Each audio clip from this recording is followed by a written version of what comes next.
How's it going, guys, and welcome back to Katawa Shoujo. Just gonna start off where we last left off 2 months ago. I finally take a seat and silently sip my tea as the two play. The crunches in their appearances while playing is interesting to watch.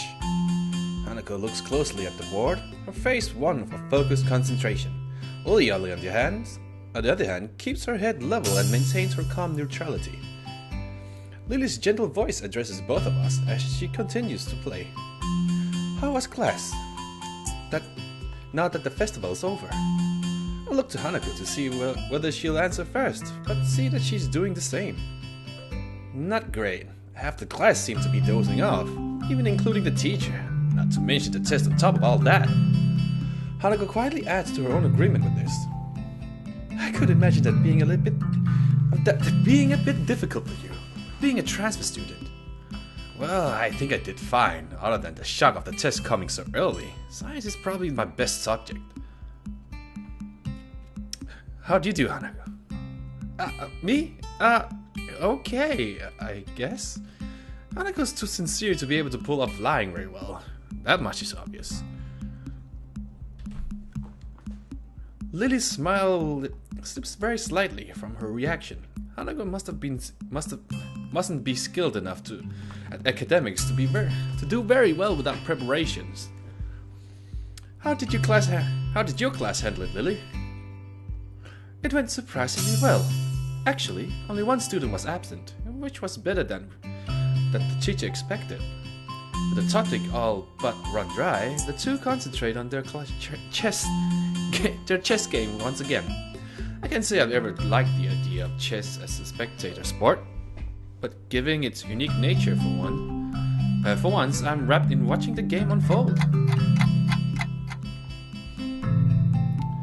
The time wears on, both of them demonstrate decent skill at playing the game. Having captured 2 more pawns than Hanako, Lilia has the upper hand, but only slightly. Until Hanako makes a strange move on with her queen, seizing upon this lapse in judgment. Lily takes the piece in with her knight. Without hesitation, Hanako moves the pawn to take Lily's rook on the opposite side of the board and promotes it to queen. Lily's face falters as her fingers move over the pieces and she realizes that she just fell to Hanako's trap. It's a little distracting to have the board traced out after each move, even if it's out of necessity. Judging by Hanako's lack of reaction, she must be used to this. She and Lily must have played at least a few games of chess against each other after all. Check! It's not bad at all. Nice, Hanako. The compliment causes her to flower into a surprised blush. Thank you. I didn't think it would work. I look over to Lily, her fingers having just finished tracing out the position of her remaining piece in an attempt to extricate her king from this bind. I think this is checkmate. I take another look at the board to confirm. Sure enough, her king has nowhere to escape without being threatened by another piece. My earlier question is to which of them is better, as this has just been answered. So it is. Lily gives a small sigh to Hanako, and as Hanako smiles. From their reactions, this seems to be a fairly unusual result. How long have you two been playing? Since I was young. Lily nods at Hanako's brief answer. Hanako taught me how to play soon after I met her. I can beat her every now and then, but that's a rarity. I don't seem to have the right mindset for it. If Lily came to Yamako at the start of high school and met Hanako when she moved to the dorms, that means she'd only been playing for about 1 year. After seeing Hanako's level of play, I'm not too surprised Lily has trouble beating her. But she's better at language than I am, so... Lily gives an appreciative and if slightly amused smile at Hanako's quick reversal of her compliment.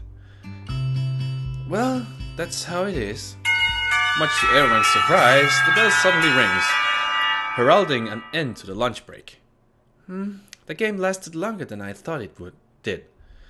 Same, I guess we'd better get back to class. Hanako's already in the middle of packing up, so I take Lily's bag and offer it to her. To my surprise, she takes it and nods, but then places it back down on the table. So, may I make a request? Sure, go ahead. Would you mind if I were to quickly feel your face? Oh, no. Go ahead, I don't mind. The question takes me severely off guard, but once I regain my composure, he seems sensible enough. So far, Lily's had no idea what I actually look like, and this would be her only way to find out. She's been feeling my nose! Lily raises her hand, which I take in mine and guide to my face before letting go.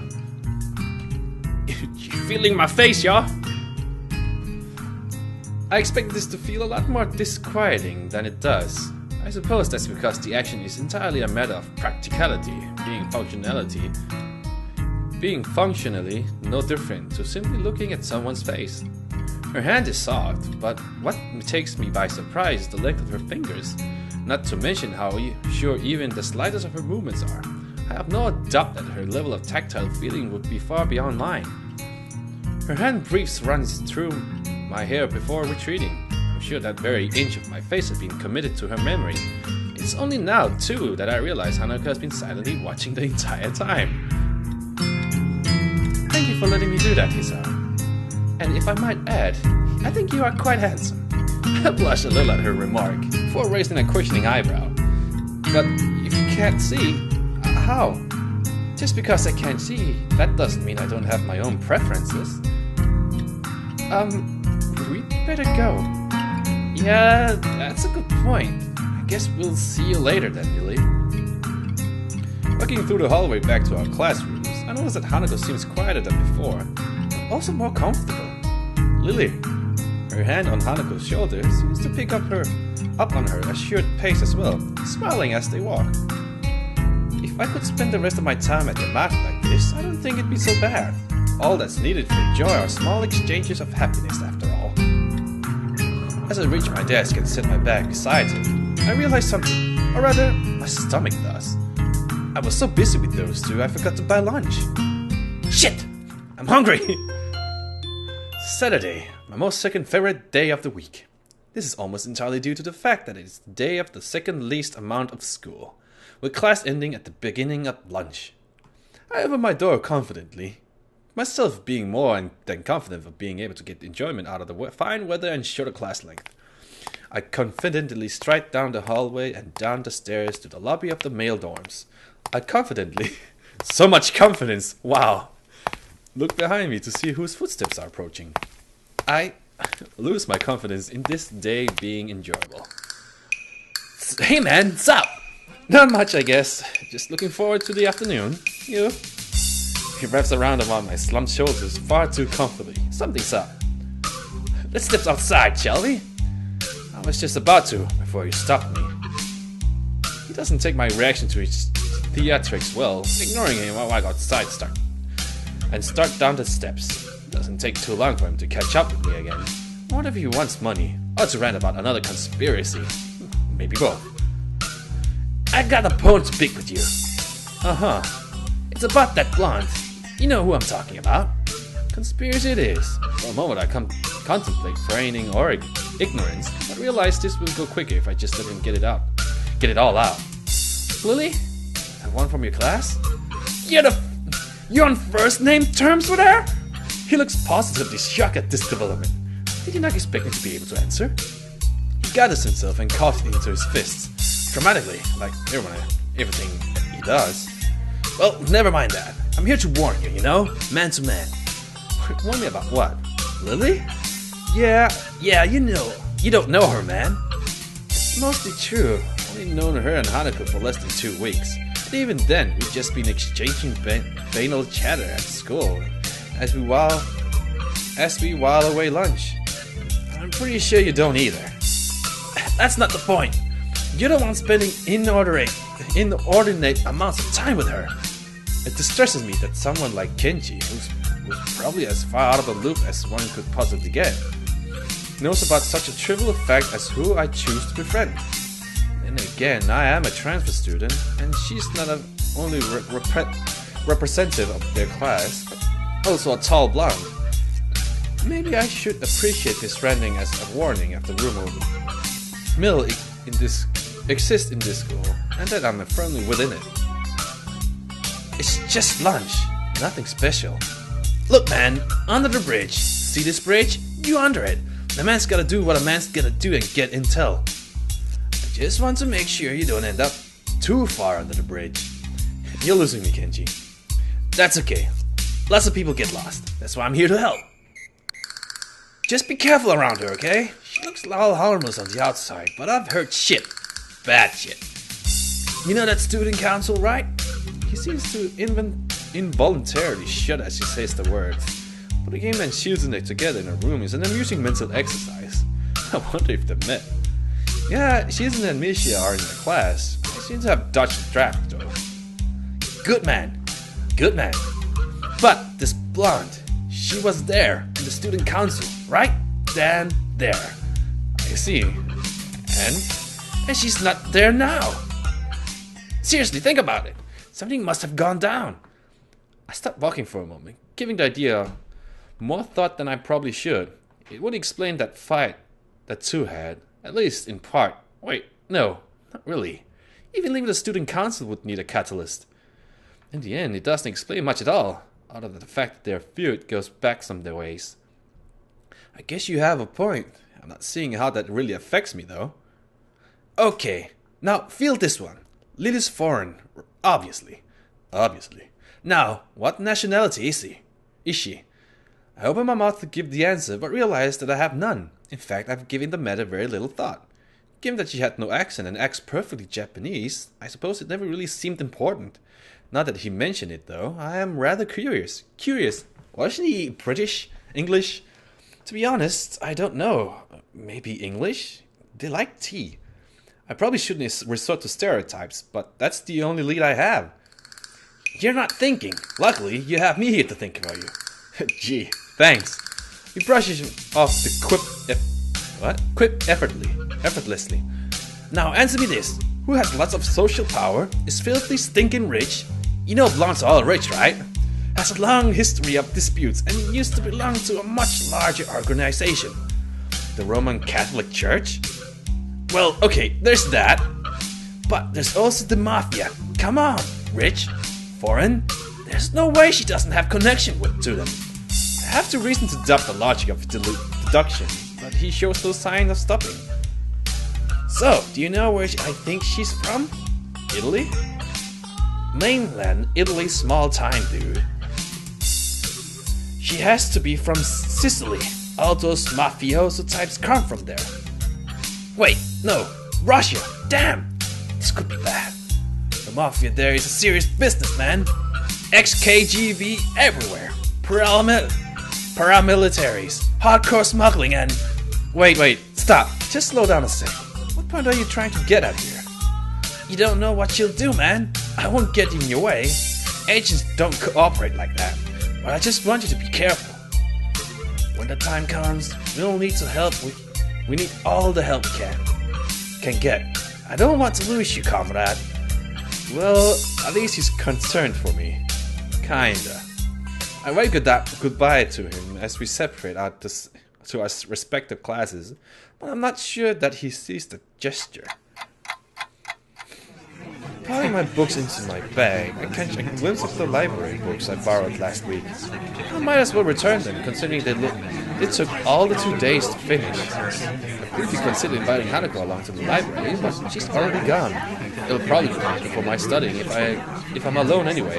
With a quick stretch and a wave to a couple of classmates who give the same to me, I make my way out of the classroom. As I open my bag and shove the books through the return slot in the front counter, I notice a strange person behind the desk, old and graying. She must be Yuko's replacement when she's working at the cafe. I begin looking for a free table, a task made somewhat difficult considering that despite there not being many students in here, they're all sitting in their own tables. Noticing a familiar head of hair, I walk over to one near the braille section. It's hard to tell whether Lily's concentrating hard or not. A placid expression holding perfectly still as her finger slides across the dot-filled pages of her book. Yo! Mind if I sit here? Oh, no problem at all. She trails off, evidently still focused on her business at hand. Hisao. She gives a nod of greeting as I sit opposite of the table. clock of chemistry textbook out of my bag and quickly thumb to the chapter we're covering in class. For a while we sit there and read, each to our own way. Seeing her reminds me of what Kenji said this morning, though. That and the fact that I've never seen someone read in Braille before makes me keep throwing glances at her. I kinda feel guilty about it, given that she had no way to realize I'm doing so I decided to just ask her about it. Her lineage isn't exactly a state secret, after all, and then another thing is I've only noticed from her movements. Hey Lily, mind if I ask a question? Not at all. Is anything wrong? I was just wondering, you're at least part foreign, right? Foreign. She gives a small giggle before sitting down her book. I've always been amused at how squeamish people are about that. Akira's mentioned how much she and I look different from most other before. The details are a bit complicated, but I'm half Japanese, half Scottish. Scottish? That's not exactly my first guess. It takes some effort to not blurt it out. I try to conjure images of the place in my mind. I think it's as far as this UK goes. Scotland isn't bad to live in. I'm not really sure. My first guess of England was surprisingly close. At least geographically. That does leave another question though. But you have no accent. That's where the details begin. I was born and raised in Japan, despite my mother being foreign. Ah, I get it. Hold on. If you moved to the dorms simply due to Akira working longer hours, so they don't live near the school? She gives a small sigh as if she didn't expect me to go any deeper. Was her previous frankness just a front? Not exactly. It's been a long time since we've actually met. I feel like I'm not getting the whole story, but I don't really want to go unduly prying into her situation. Her about faces shows that she feels kind of awkward about it. So, do you speak much English? To be honest, I don't know that much about Scotland, but at least I know that's the main language there. It takes her a moment to collect herself, appreciating the change in topic. That's right, my family mostly used Japanese around the house when I was young, but they made sure Akira and I knew our Scottish side as well. I'm fluent in the language! No, I don't know. But I'm also studying in the school to keep my skills up and have the qualification on paper, mainly. So you're bilingual. That's pretty impressive. I wouldn't go that far. Having parents who can speak the language is a large advantage, and English books in Braille aren't too hard to buy or import. With Yuko's help, at least. There's a relatively high demand for local English teachers here anyway, which also helps me give me some motivation to learn it well. Demand for English teachers? For a moment I wondered why she brought this up. You're planning to be an English teacher? She gives an enthusiastic nod. It must be nice to have such a definite future in mind. I've never really given much thought to mine, so I'm kind of envious. What's wrong? It's just, I could see you as a teacher pretty easily. It suits you. For a moment, she's speechless. She lowers her face a little and lets out a nervous giggle, something I've never seen her do before. Well, you only hang out for 2 weeks, I guess. With Lily's role as a class representative and her dependable nature, teaching does seem to be a nice line of work fitting her personality. Sorry, that was probably a little much. It is true, though. Waving her hand in front of her face dismissively, she quickly recovers. It's not that.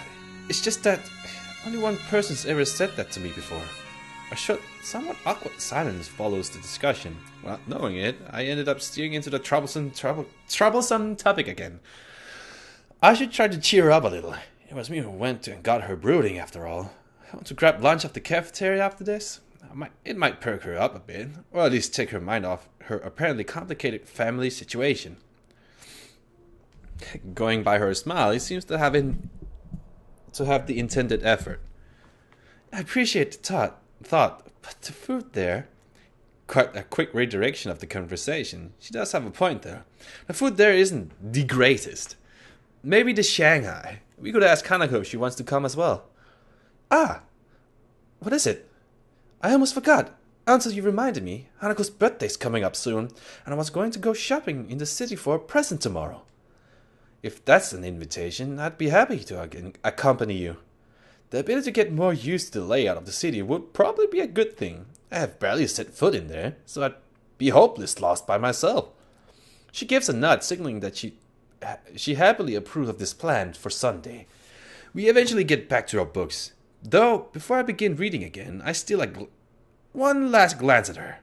Maybe I've been thinking at my situation too much. After all, everybody here would have their own unique circumstances. The chance to get outside and clear my head will probably do me good.